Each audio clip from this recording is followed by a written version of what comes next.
Gold. It's built empires, sparked wars, obsessed the world for centuries. But the biggest gold empire on Earth? Not run by billionaires, not governed by Wall Street, but by Indian housewives. Together, they control the largest private gold reserves on the planet, more than the United States, Germany, and the IMF combined. In this video, we'll reveal how these women became the world's hidden bankers, how they're shaking global markets, defying traditions, and facing smugglers who hide gold in unthinkable places. Get ready for a story as epic and shocking as gold itself.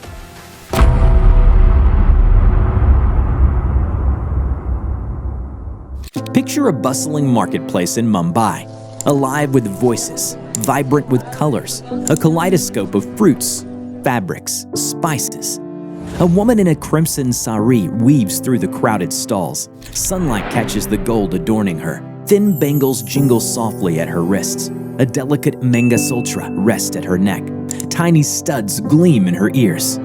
To her, these aren't just ornaments. They're her family's security, a shield against life's uncertainties, worn proudly, in plain sight.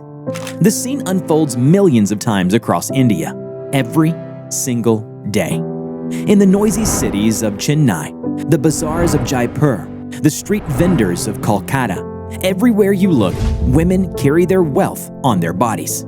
For them, gold isn't just an adornment, it's heritage, hope, a promise to endure. It's financial independence beyond literacy and bank accounts. India's love affair with gold isn't new. It's 5,000 years deep. Vedic sages called it a gift from the gods. Kings draped their courts in it. Today, gold marks every milestone of life. Brides wear kilograms of it, elaborate necklaces, anklets, even toe rings. During Diwali, families exchange gold coins, each a blessing for prosperity. Brace for the scale. India devours 25% of the world's gold. That's 800 tons a year, enough to fill a stadium. Switzerland's central bank holds 1,040 tons. India's households? A jaw-dropping 25,000 tons. Worth $1.5 trillion. More than Canada's GDP. And who's behind this? Not bankers. It's housewives, building wealth one bangle at a time. Meet Sunitha, a 42-year-old housewife in Mumbai. Her husband runs a small grocery shop. Sunitha doesn't watch stock markets, doesn't read financial news. Yet over 20 years, she's saved 200 grams of gold, worth $15,000 today. How? By skipping new saris, saving a little each month for a coin, a bangle, locked in a safe under her bed. Sunitha's no outlier. She's one of millions, quietly steering the global gold market. But why does gold hold such sway over Indian housewives? It's a tapestry of culture, history, survival, woven across centuries. For generations, women have received gold at life's turning points. A newborn girl gets tiny bangles.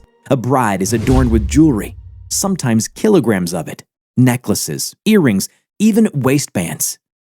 It's not just tradition, it's a lifeline. Take the tradition of dowry. In many families, brides receive gold, not just as a display of wealth, but a safety net.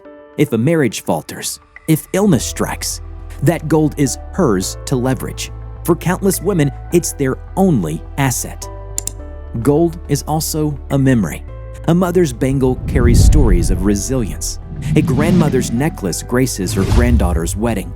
It's a thread across generations. Let's rewind 5,000 years. India's gold fever began in ancient times. Traders from distant empires, Greeks, Romans, Persians, Chinese, sailed to India's ports, seeking spices, silk, and gems. They landed in places like Muziris on the Malabar coast, their ships laden with treasures. But India's merchants? They had little use for trinkets or coins. They demanded gold, amassing vast quantities for pepper, cardamom, fine textiles. By the 1st century CE, Roman historian Pliny the Elder lamented that India was draining Rome's gold reserves, calling it the sink of the world's wealth. That gold didn't vanish. It became the foundation of India's enduring obsession, a legacy of trade and triumph. Fast forward to British rule. Families hid gold in alcoves, buried bars, sewed it into hymns to dodge tax collectors. In 1947, independence made gold a symbol of rebirth. Then, in 1991, a crisis hit. India's reserves nearly ran dry. The fix? Pledge 67 tons of gold for IMF loans, much of it from households. Women like Sunitha's mom donated jewelry. Temples opened vaults. It saved the nation, proving gold's unshakable trust. The trust still burns bright. In 2023, India imported $45 billion in gold, defying sky-high prices. Why? Gold beats inflation, survives recessions, outlasts pandemics. But there's more. Meet the women turning gold into dreams. In Karnataka, 25-year-old Priya sold her gold earrings to buy a sewing machine. Today, her tailoring shop employs 5 women, all sparked by one necklace. This isn't just gold, it's a revolution. Across India, women like Priya are rewriting their futures, gram by gram. Indian women hold enough gold to buy Visa and MasterCard twice over, and they're not stopping. Last year, they added $47 billion more. But there's a catch. India's gold empire has a shadow. Gold's value makes it a smuggler's dream. Every year, 200 tons, enough to fill a jumbo jet, sneak past India's borders. The stories? Wild. In 2013, an Air India hostess, Sarabhai Khatun, was caught with 1 kilogram of gold hidden.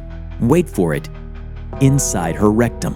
In 2023, a Chennai worker had bars strapped to his legs. In 2024, gold capsules were found in a passenger's stomach.